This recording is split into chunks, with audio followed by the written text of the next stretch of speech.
You're tuned in to RBLR, the home of Tampa Bay's RBLR Sports. 4 seconds left. In front. Happy moment. The Tampa Bay Lightning have won the first Stanley Cup. And the Tampa Bay Lightning have won the Stanley Cup. Lightning strike twice. The Tampa Bay Lightning win their second straight Stanley Cup.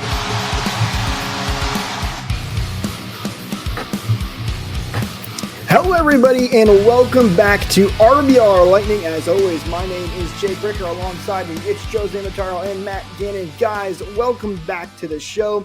We only got 2 games to talk about, but it's 2 great games of Lightning hockey. It's going to be an action-packed episode for you guys. Once again, welcome in everybody who hears with us live. We're happy you're here. Should be a fun episode. But first and foremost, guys, how you doing today? Doing well. I can't remember the last time that we talked about a week without any losses. So I'm excited to get into this one. How you guys doing? I'm doing great. It's been like a whole 2 weeks since we've got to talk about an 8-goal game, so that's pretty exciting to talk about as well. Spoilers, Matt? No, okay, yeah, that's going to be a fun one to talk about, and we'll get right into it very quickly, but I'll remind everybody that's here with us live, don't forget, you can leave your comments down below. We get them up here live on the show so we can talk about them. We'd love to hear what you guys have to say. If you're new here, thanks for coming along and joining us. Should be a fun episode. If you're returning back, don't forget to hit that like and subscribe button. Why not? You're already coming back anyway. And you can follow us at RBLR Lightning and at RBLR Sports so you don't miss out on future episodes just like this one. Before we get into the games, guys, I do quickly want to hit on, we talked about this last week, and that's the Four Nations Face-Off, which at the time, rosters were not officially announced, but now we have all those rosters, and we know all the Lightning players that are going to be there. Matt, you talked about the ones that were rumored to be, and that is exactly what happened with, of course, Hedman, which we already knew about, going with Team Sweden. Jake Gensel, he will be on Team USA. And then, of course, Braden Point, Anthony Cirelli, and Brandon Hagel with Coach John Cooper and GM Julian Brisebois, all representing Team Canada. So a lot of bolts representing these four nations here at this Four Nations face-off. Should be exciting, although maybe a couple of question marks on Anthony Cirelli right now because he unfortunately got banged up in the last game. Hopefully he'll be okay. That's a long ways away, too. There's still plenty of time for him to heal up. I mean, that's news that we could probably talk about off the top, right? I mean, that was a kind of a big deal and definitely will be affecting. I mean, it seems like it might be something that affects him for a little bit, right?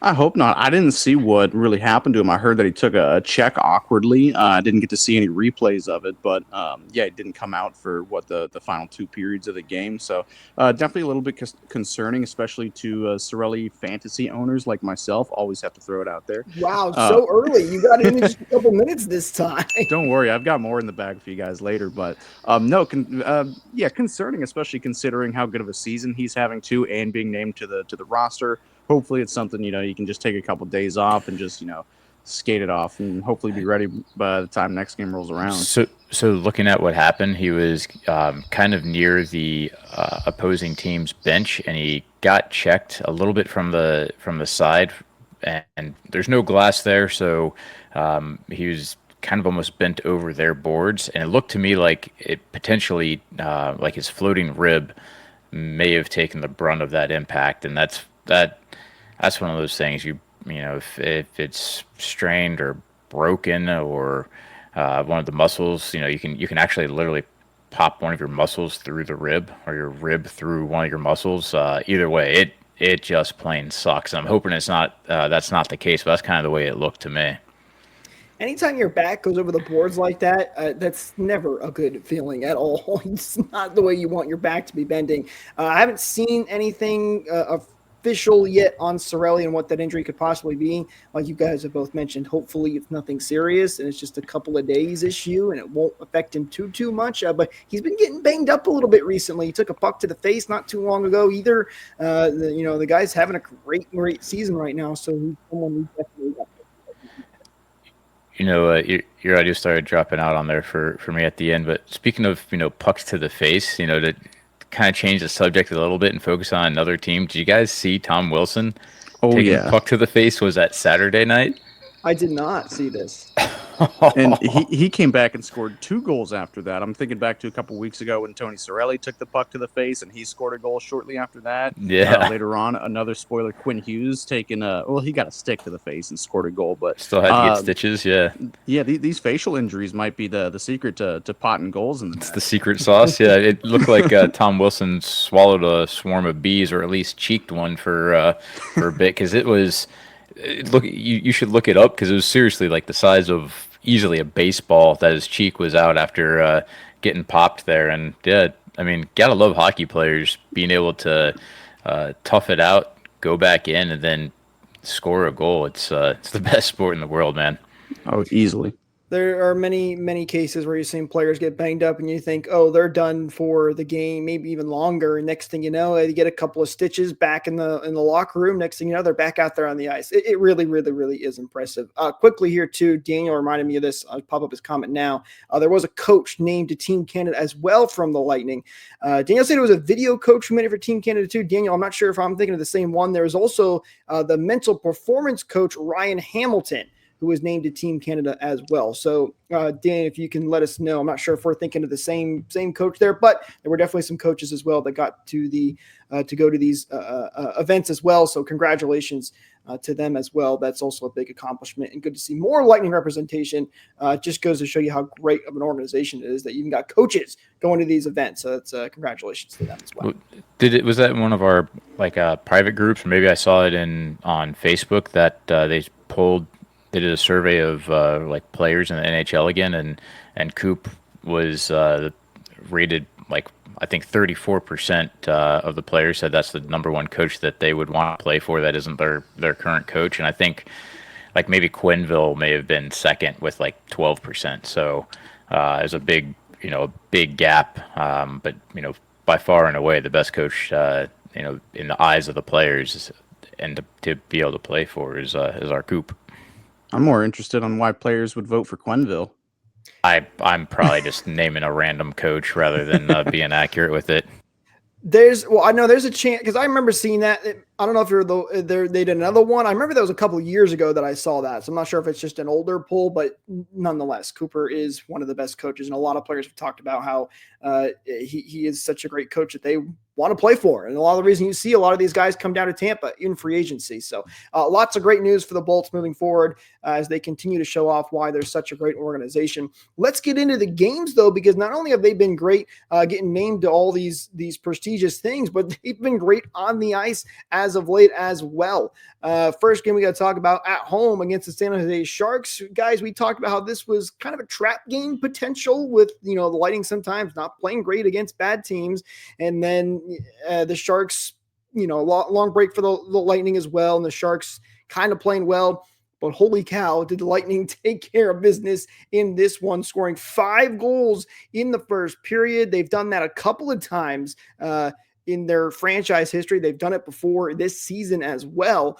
They go on to win this one 8-1. It wasn't until late in the third period that San Jose finally got one through, but everybody firing on all cylinders in this game. A fantastic game for the Bolts. Where do we even start on this one? Well, that's a great question. I don't know where to start, but it was just a terrific game all around. I'm glad to see that Cam Atkinson was a guy who got the scoring started early. He's a guy that I've wanted to see a little bit more from, and having goals in back-to-back games, that's going to be a huge confidence boost for him. I'm still attributing it to his Disney shirt that he was wearing from last week. So if he can just wear that at least once a week, we might have another 20-goal scorer on our hands. But and then followed up by Connor Geekie as well, who. I'm not saying he's having a slow start. He's still every bit of 20 years old, but it's good to see him continuing his pace as a young guy in the league. But man, I'm just 5 goals in one period. I didn't know where it was going to end. The only sad part about this game is I wish they would have scored one more goal on Vasilevsky so we could have another you 8 to see it goal or a game.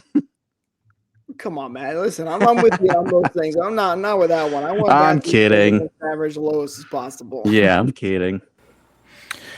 All right, here comes a little bit of pessimism, guys. The Bolts did not play very well in this game, I don't think. Did you watch how many saves that Vasy had to make early in it, where they were just a mistake that that the Lightning were making. Vasy came out huge, I thought, with a lot of big saves on a team that wasn't necessarily supposed to be in it. The Sharks just shouldn't have been able to hang with the Lightning according to the stats and the rosters. But I thought they put a lot more pressure and had a lot more dangerous chances than you guys are giving them credit to say that we just completely destroyed the Sharks. On the scoreboard, yeah, it looked that way, but on the product on the ice, I thought the Lightning got lucky in quite a few instances, including a couple of the goals. It is great to see guys putting in the net. That goes a long way for confidence, which probably helped build into the next game. But man, I really want to see these guys clean up some of the mistakes that they're making and not be bailed out by goaltending. Luckily, Vasy was on his game for a lot of those saves, and as we talk about the next game, there's several more that we can definitely put in there, and he helped the team make it a much more comfortable game, being 8-1. But that easily could have been, a 4-4 game if a couple more saves were made on the other side and Vasy didn't come up huge. Yeah, no, you are completely right. I must have 8-goal syndrome to where nothing bad can happen at all. But there were a couple of breakaways. There were plenty of odd man rushes the other way that just didn't go the Sharks' way. And like you said, being bailed out by the big cat back there, it really does a lot to muffle the issues in this game. So I'm glad you did bring that up, because a couple days later, just looking back at the 8-1 score, I'm like, oh man, it was easy as can be. And I guess you can point out the one goal against that the Sharks did have on Vasilevsky.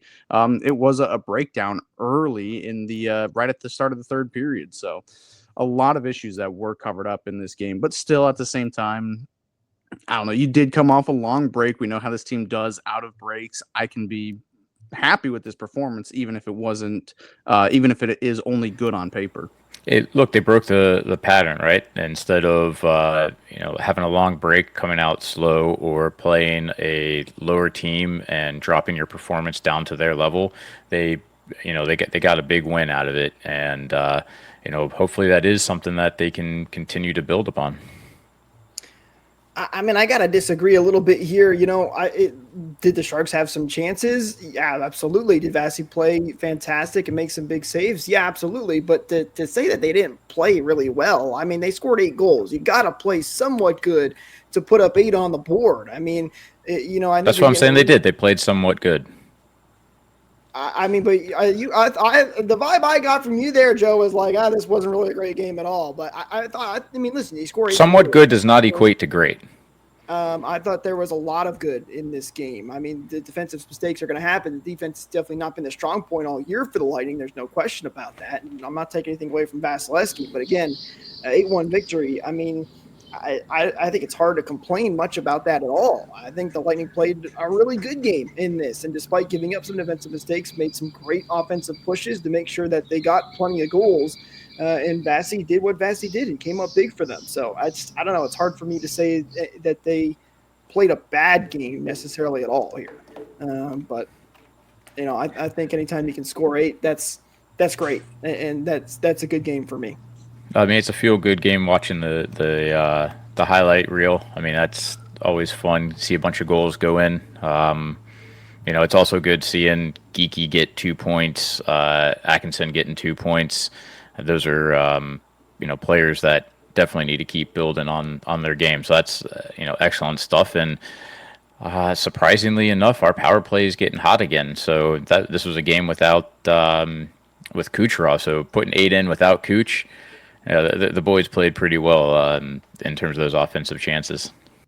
Matt, you did mention Cam Atkinson. I want to bring him up quickly because after the game in the interviews, post-game interviews, we got to talk to Cam Atkinson, and he talked about his play and how you got to be ready. He's not a guy that gets a lot of minutes, but everybody was giving high praise to Cam Atkinson in that locker room, and that he's a veteran guy, he's a great locker room guy, and that it's impressive how, despite him not playing every night, he can come in any given game and put up, these good numbers like we saw in this game against the Sharks. So there was a lot of high praise for Cam Atkinson, which I thought was great to see. And, maybe hasn't been the perfect start that he wanted to this season, but anytime you can get a performance like this out of him, that's huge. And if he can continue to do that, especially down the stretch, that's going to be a big help for the Lightning. No question about it. Yeah, and that's fine that he's not having a terrific start either. I think everybody involved knew that he's not going to be the 30 goal scorer that he was in the past. It'd be great if he was, but at this stage in his career, I think he and the team that signed him all kind of know what his role is as a bottom six, checking forward that can pitch in offense as well, responsible forward. I don't hardly ever see him getting caught out there out of position or anything like that either. So it's been a good transition because he's always been a top six guy in his career as well. So if he can maintain and make the transition to being one of those role player bottom six checker guys, seems like he's doing a really good job at it. And now the goals are starting to follow suit. Good stuff for the Lightning in this one, getting the 8-1 win. And then they took on a little bit of a tougher opponent as they started their Canadian road trip, which is what they're currently on right now, against the Vancouver Canucks, who have a very similar record. The Lightning and the Canucks do. The Canucks just have 2 more overtime losses at the time. That was the difference in this one. And despite the Canucks getting off to a 1-0 lead at the end of the first period, Lightning come back in this one and they win it by a final score of 4-2 off a game-winning power play goal from Jake Gensel. That was almost waved off initially, but the goal after review did stand. So the Lightning, I think a really solid game again. Some issues for sure. Not the greatest start that you want, but they held strong. They came back in this game, and the offense again really showed up. And Andre Vasilevsky making a lot of big saves. Well, I think it is important that, like last game, you kind of point out the negative things about the team so they can rewatch our podcast and address those issues specifically, because we did say what atrocious second periods they've been having, and then they come out against the Canucks after apparently taking our advice and just cleaning it up and get 2 goals in that second period. They outshot Vancouver 18-5 in the second period, so it was quite a turnaround from what we were really harping on last week, and it's good to see them get those points out of the way on a kind of a weird start time. What was that? It would have been 1 o'clock, I suppose, in Vancouver. So it's maybe they hadn't woken up yet, the other team. And this still wasn't a perfect game by any stretch either. Like this one had plenty of mistakes, arguably more than that Sharks game, or that atrocious Sharks game that Joe talks about. No, the Michael sent the picture in the group chat earlier of just the 3 guys behind the net puck watching. That was a really ugly goal. But it wasn't a perfect or full 60 minutes either. But at the end of the day, they do come away with a pretty not dominant win, but a decent win, a good way to start your Canadian road trip off. I do say that they were the better team for most of the game, but it wasn't without its flaws either. I thought they held the pressure in the offensive zone most of the game, but when it started going the other way, they were having a tough time trying to counter the Canucks attack. And Vasilevsky, just like in that Sharks game, just like night after night, had to bail them out again, especially late in this game after Jake Gensel got the lead back for the Bolts. They really went into shutdown mode again until the empty net goal, which, it's a good push by Vancouver, but it's also, being soft in your own zone by Tampa Bay. So not bailed out again, but defense. Vasy did a really good job with I would say bailing them out with several point blank attempts from the slot that he came up huge. And then Dan just pointed out in chat, if you want to pull it up, Kucherov threw oh man, right across the middle of the ice in the defensive zone, a pass that was intercepted and skated straight into Vasy, and Vasy came up again huge with making the save on those. And this has been for the past few years a team that's quite dynamic with the way that they play, with the way that they cycle, especially with a Hughes brother, Quinn Hughes, going in and basically being able to skate as a forward, being very deceptive with his movements and hard to contain. And that gets the Bolts running around a little bit, and then the system ends up breaking down, as we saw with 3 Lightning players behind the net with just one guy by himself in front of Vasy for the Canucks. So getting those huge saves. I'd say this might even be a game that Vasy won. He stole the game for us. One thing I want to point out that was really good in this game was the power play. Power play 2 for 4, 50% in this game. That is huge. And as mentioned earlier, the game-winning goal from Jake Gensel, which was on a power play as well. And that was one of the biggest issues we talked about early on in the season. It seems like that they've kind of found their groove, which has been really, really nice to see. I thought it maybe take a little bit longer to get in that groove. So great to see the power play going at full strength. I love that you brought it up because it's something I forgot that I really did want to talk about was the way that they structured the power play this time with essentially Hagel, Point taking they mirrored the power play from what they're usually doing, where Kucherov has all the puck handling on the right side. They kept themselves positionally, but they slid Braden Point all the way. Did I say the left side? I meant to say the right side for Kuch. Point's been on the wing, and Hagel's been in the bumper slot more now. Yeah, and then they're deriving the play where Kucherov is almost more of the Stamkos one-timer threat, which you don't get as much puck handling out of Kucherov when he's over there like that, because the ability to send a one-timer is, you basically have Point that has to shoot a one-timer and he can't put it to the bumper spot. But the way that they were moving the puck so efficiently with that mirrored power play setup looked really, really good. They scored the 2 goals, but they had so many chances, I think there's 2 off the post as well. They just looked so much more organized with that setup that it does feel like you were saying, Jake, that they're starting to really find a groove. And that was a big move getting the puck kind of away from Kucherov.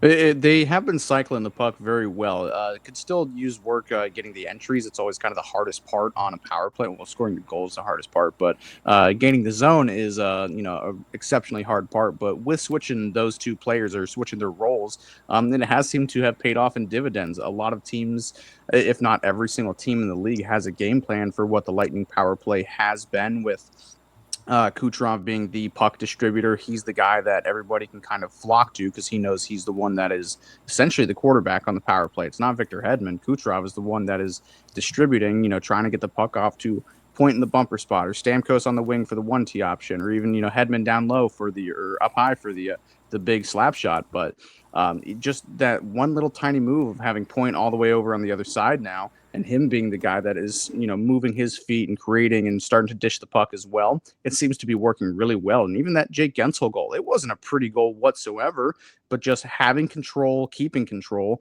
and just getting shots on net, even peppering them on net like that, not too dangerous chances, will eventually, turn into a goal. If you get those pucks into greasy areas, and, if a team is studying for one type of power play that they think you're going to employ, and then you come out with something different, variety is the spice of life, and it seems to be working great for this Lightning team. Getting their power play numbers back up. That's a really good point. If you have a couple of different looks on the power play, it makes it very hard defensively to hand off responsibilities, because you're anticipating or practice, one setup, especially if it were to come to like a 7-game series. But you're practicing one setup, and you can anticipate your teammates' moves with whose responsibility is whose. And then if they have a completely different look, then you have to. You're going to be lagged. You're going to be delayed a little bit in your decision making, and all it takes is a quarter of a second, and you open up an opportunity. Well, that was the big thing with the power play, right? With Stamkos and Kucherov out there, you had the 2 threats on either side. You go either way. You covered one guy, the other guy's out there to make you pay. You take Stamkos away, and it got a little more difficult because everybody leaned towards Kucherov. They've now reconfigured things, and it seems like they've gotten to a groove here. They've been really good as of late, which has been a big help for games like this when everything isn't perfect. I know I've been kind of a little negative on some of the things they've been doing in this game, but to me, these are some of the even more impressive wins where not everything is going right, but you're still finding ways to win games, because you're not going to play perfect in every single game. You're not going to have 8-1 blowouts all the time. But if you can find ways to win, even when things aren't going well, whether it's Vasilevsky making huge saves, the power play getting things done, whatever it may be, that is the makeup of a really good hockey team. And that's what I love to see the Lightning doing and getting some of these wins back to, as they are very behind in games played, and they can really start to jump up the standings here if they continue to win right now. So that's the way I see it. I think they've been playing good. hopefully that can continue. This is a big road trip for the Lightning all the way out there in Canada. It's got a couple of late games coming up as well. So we'll see how things go the rest of the road trip, but a good start nonetheless. You mentioned some of the goals. That puts Pointer now to be tied for third in the league for goals scored. He has 18. And tied for first is Sam Reinhart and Draisaitl both have 19. So he's just 1 point off of leading the league, and I mean missed some games too. So he's right up there. And looking at some notes, it also says that where was it? Point leads the NHL with 10 power play goals. He has 99 career power play goals and 10 career 4-point games, which is tied with Vincent Lecavalier and Marty St. Louis for the third most in the franchise history, behind Steven Stamkos and Kucherov. Wow. Yeah, he's been putting himself in elite territory. He's been shot out of a cannon since he has come back from this injury. Such a big part of that, this offense too. And then his game in San Jose, despite just how awful it was, without Kucherov, like a lot of people are starting to call Braden Point a Kucherov merchant. That argument came up a couple of years ago when people really started hating on the Bolts, but he's been able to prove that he can do it by himself. I think those two just work so good as a pair that a lot of people default to, he's just a product of Kucherov, but, he's proved that he can, do it himself. Those two are so lethal together that I never want them ever separated ever. But just that San Jose game and even in this game, I think they only connected once for a point together in the Vancouver game. So, yeah, just shot out of a cannon since he came back from injury. Just what a phenomenal player. Territory. Speaking of shot out of the cannon, the way that he got the empty net goal for Vancouver, basically just pure out skating the entire team and driving to the net in order to put it in. That if that didn't reach one of the stats for the week of like the fastest skating, like the fastest burst of speed, because man, that was just pure, just like determination and muscling with your legs to accelerate like that and literally take it from your own defensive end all the way to the opposing team's net just by blowing by guys. I can't remember off the top of my head right now. Are we still having an All-Star weekend this year because of the Four Nations face-off? I think there is. I'm trying to remember because I know things got a little messy with Four Nations and then the Olympics coming up not too long. But if so, I mean, are we finally going to get a Braden Point rematch in the fastest skater competition? Ooh. Because I need that like I need water because Point is a very fast skater, and I don't think he ever got the he had his chance at home when the Lightning had the All-Star game, but I would love to see that again because I think he could win it, no question about it. There is not one this year. Of course, when Point's playing at his best and when having no definite chance of getting in, there's no All-Star game this year. Man.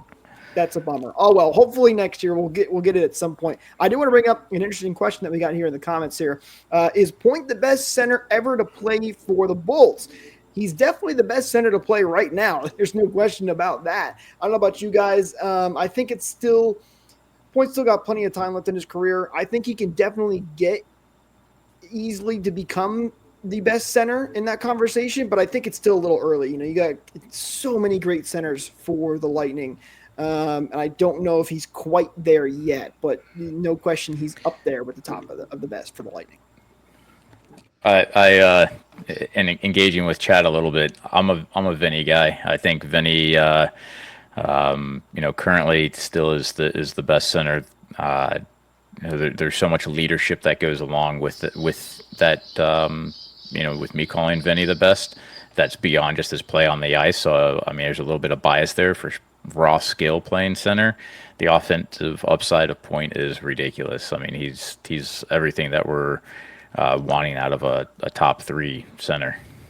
I like my answer in the comments a little bit better. Classic Matt, talking about Zach Bogosian. Joe, I saw you mentioned in the comments, didn't he win a faceoff? Yes, he did. He did win a faceoff as a member of the Tampa Bay Lightning. He has never lost a faceoff as a member of the Tampa Bay Lightning. Wasn't that with like 30 seconds left in the game, and it was right in front of the Lightning's bench in the neutral zone? I'm pretty sure it was something ridiculous. And Bogo was like, "All right, I'll take it," because everybody. And he won it. He did. So, maybe you do have to put Bogo in that conversation. The stats don't lie, 100% Puck don't lie. circle. Doesn't get any better than that. Well, Point, if he continues the way he's been playing, which there's no reason to believe he hasn't, he's going to be up there in that conversation. No question about it. He's been fantastic.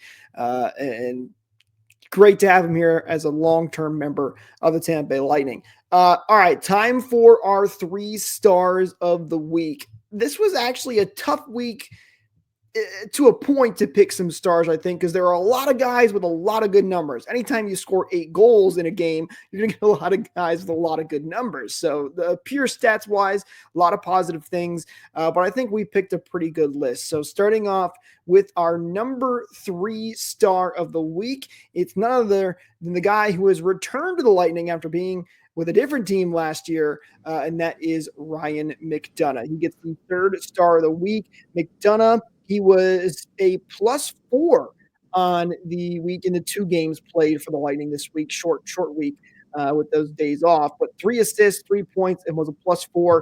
Really well done. Great defensive play from Ryan McDonagh. He gets the 3rd star of the week. Yeah, he played well defensively, and he's everything that we were hoping for when he came back. Just shut the game down, play hard, and let the offense essentially do their thing, give him the luxury of being able to do that. Although he had such a sick assist over to Kucherov in the Vancouver game, a no-look pass where he's walking down the slot over to Kuch for a Kuch one-timer that had the goalie just swimming, and that was a beautiful play that almost that one alone would be worth the price of admission for. Yeah, McDonagh has done so much to restabilize this defense. It still has its issues, but it seldom ever seems like he is out there when those issues arise. And again, chipping in bit by bit on the offense, it seems like every time he does get an assist, it's on a huge goal, something, just absolutely crazy. He's an insanely clutch performer. The connection that he has to Kucherov, oddly enough, the shutdown defenseman versus, the best playmaker in the world connection is something really, really special. So he's just been playing fantastic ever since he got back. I think Michael sent over the numbers in the chat that I don't really know how to read, but essentially he is saying that he is playing much better than he did last year in Nashville. So just a welcome sight back in Tampa Bay to stabilize everything and then chip in on some of these huge goals. He doesn't have a goal yet this year, does he? Off the top of my head, I don't think so. I'm going to look it up quickly, though, to try and confirm that. The stats you're referring to, Matt, the advanced analytics community definitely has Ryan McDonagh playing better. Coincidence? I think not, with him being back with the Tampa Bay Lightning. I know we've had some defensive issues, but he has been a bright spot. And confirming, yes, he does not have a goal this year. 9 assists for 9 points and is a +14, but does not have a goal yet. So maybe something to look forward to for Ryan McDonagh later in the season. So he's a well-deserved 3rd star, no question about it. Our number 2 star, it's a guy that came over, everybody was really excited about in the offseason, kind of the replacement for Steven Stamkos. A lot of talk about him early in the year. Well, man, not only is he settled in, but he is starting to heat up, and that's none other than Jake Guentzel. He's been racking up the points lately, playing very well with Nikita Kucherov. With the 2 games played, 2 goals, 1 assist for 3 points, and was a +3 as well. We mentioned the big goal he got against the Vancouver Canucks on the power play. So Jake Guentzel gets the number 2 star of the week. I don't think we could have found a better person for the job that was at hand. Jake Guentzel has done nothing but excel in the job that he was given, and he's just fit in perfectly. I think this is already like his 3rd, maybe even his 4th time being on our stars list this year. And I'm already getting to the point where I'm running out of words to say for him. Just an extremely smart, responsible player, shows up in these big time moments and just does every little thing that I could ask for. Again, I got to harp on the responsible side too, because he puts an effort on the back check. Like it's hard to call him a defensive forward, but it seems like he's always one of the first guys back, breaking up plays if something goes awry. He's in the right place in the defensive zone or in the neutral zone, wherever he has to be. And then he just has such a knack for scoring goals, dishing it out. Just a tremendous player, Jake Guentzel is. I'm so glad he's on this team and on my fantasy team. I think Eureka's doing some back end stuff. He's not able to ring the bell, but we could have ring the bell multiple times at this point. All right. Yeah. So there's something noticeable about or notable about his play against Vancouver, and that's that he seemed to struggle quite a bit early in the game with his puck control. He kept losing control of the puck. He was struggling accepting some of the passes, and when that happens, I had a game on Sunday as well. As a matter of fact, I was having trouble with the puck. I was getting really frustrated. It made my game get that much worse, and I had trouble recovering from it at all. However, he stuck with it, and like you can notice if you rewatch some of the power plays, you got past two on the power play and just completely bobbled the puck. It's I think it's in one of the highlights that you can see at least that one example. He stuck with it though. He regathered the puck. He let his feet do the work for him and got back into that game, and that's a fighter's mentality, and it's a really good attribute to have if you're going to be an elite player. And seeing him have that little bit of adversity and keep battling back from it, man, that is a great pickup to have on your team. And again, start of the week, it's great. No question about it. Now, the number one star, I think this was a no-brainer this week. He has been absolutely fantastic. We just gave him a little bit of praise not too long ago, but with 2 goals, 6 assists for 8 total points, I mean, holy cow, it doesn't get much better than that. That's none other than Braden Point, who gets the first star of the week. Man, this guy's on fire. He's playing extremely well. Just what negative things can you say? I think anything. I mean, there's really not much to say when it comes to Braden Point because he's playing that well. He doesn't have an Instagram, so I can't write like love comments or anything like that. That's the only negative thing I can say. He doesn't have an Instagram, huh? No, he is ghost on social media, which I respect. Good for him. Yeah, good for him. That's awesome. He's such an old soul, from what I hear from all the guys. Just very low key. Who I forget who. Oh, it was Brandon Hagel. He went on the Spit and Chicklets podcast or something like that, and he said, just give Pointer a rum and coke, and he's just the chillest guy in the world, and he just loves a rum drinker, boys. My type of guy. I'm saying, bro. I mean, that just boosted him like 10 notches above. He is the best center to ever play for the Lightning now, and he's a big Crocs enthusiast too. I mean, if you know me, I'm always wearing my Crocs too. So I think I embody a bit of Braden Point in myself. I did a lot of the loving a couple minutes ago, so I'm just going off of everything you don't see on the ice here. So rum and coke enthusiast and Croc enthusiast. He's number one in my books. I got nothing more I can add than that. I mean, really, he's been that good, and props to Braden Point.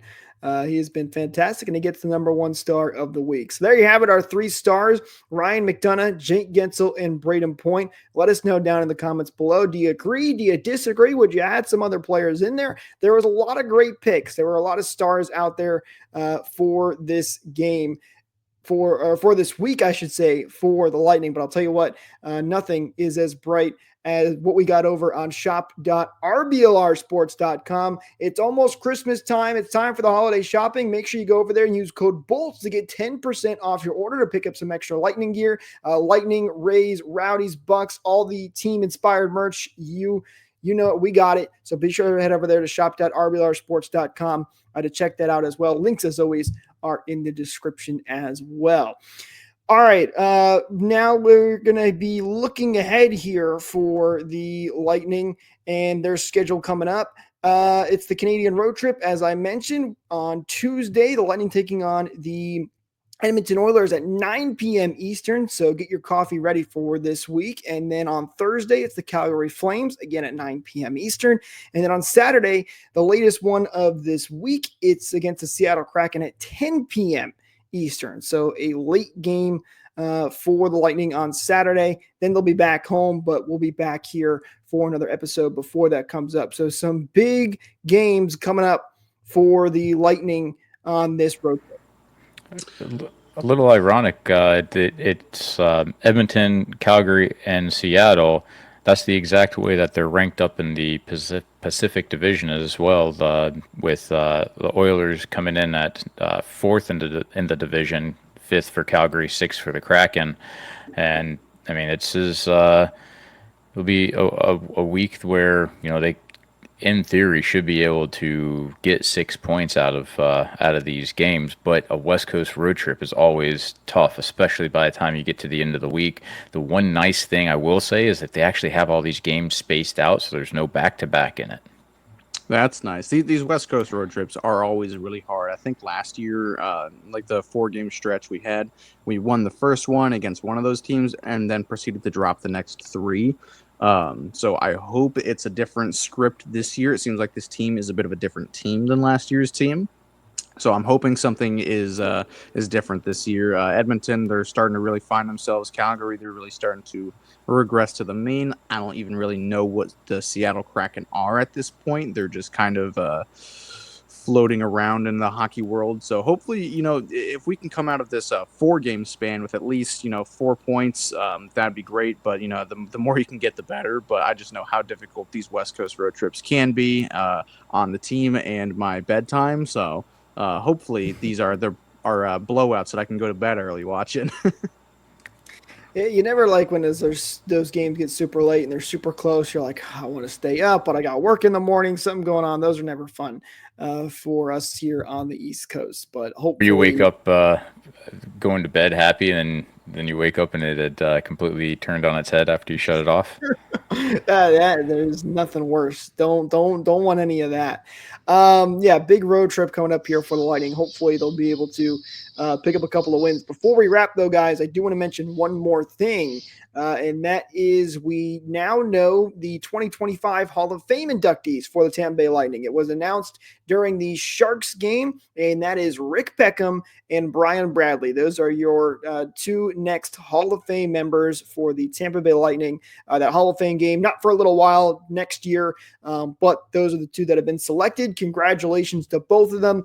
Very well deserved. And so a quick little round of applause for those guys. Rick Peckham, fantastic announcer, one of my idols growing up, watching him with the Lightning for so long. And then Brian Bradley, too. I mean, what he did for the Lightning.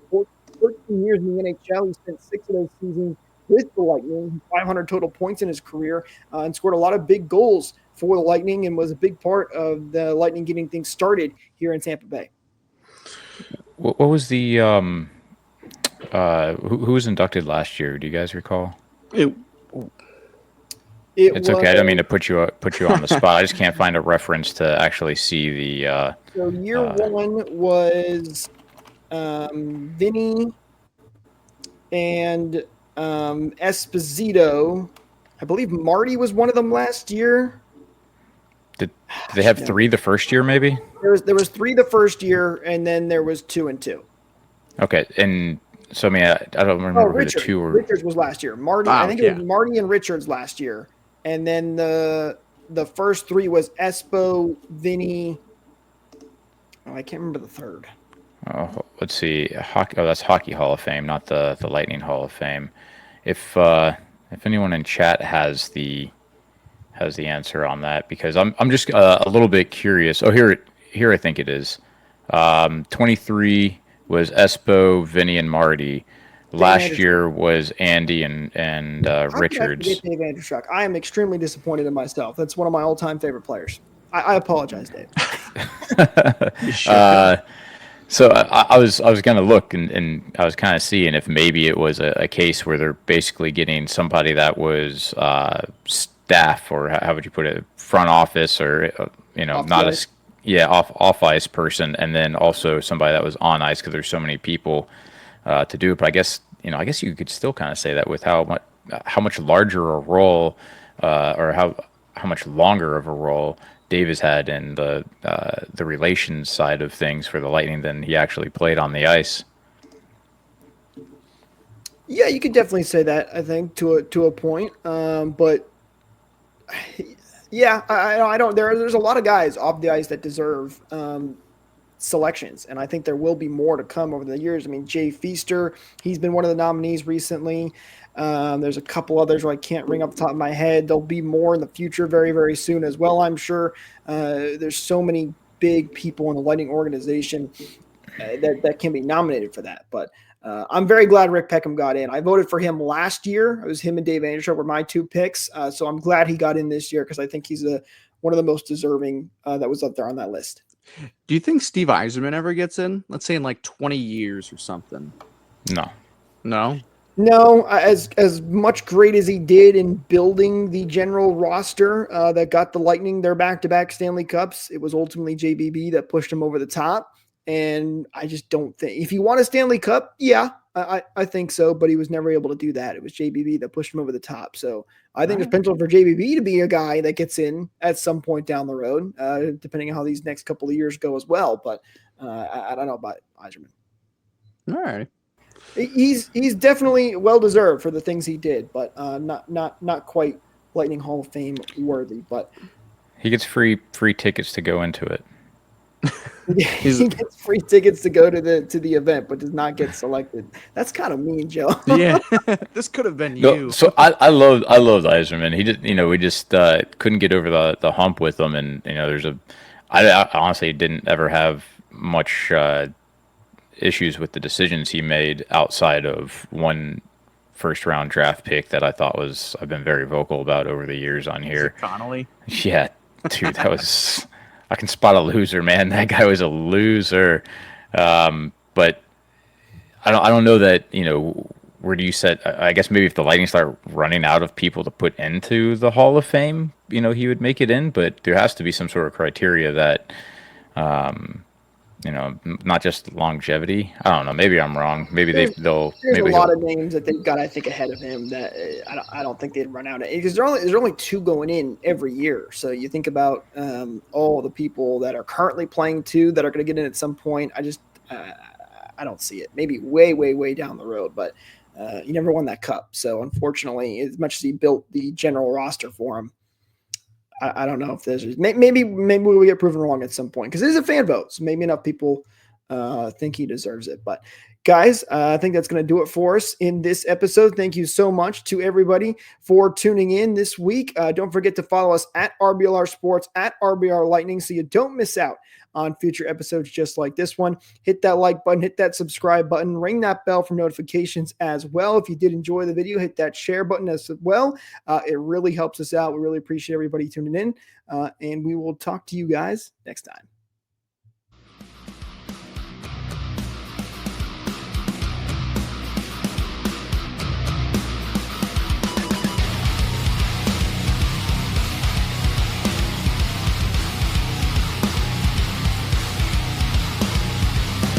Thank you for tuning into this presentation by RBLR Sports. On your way out of the stadium, please remember to like and subscribe.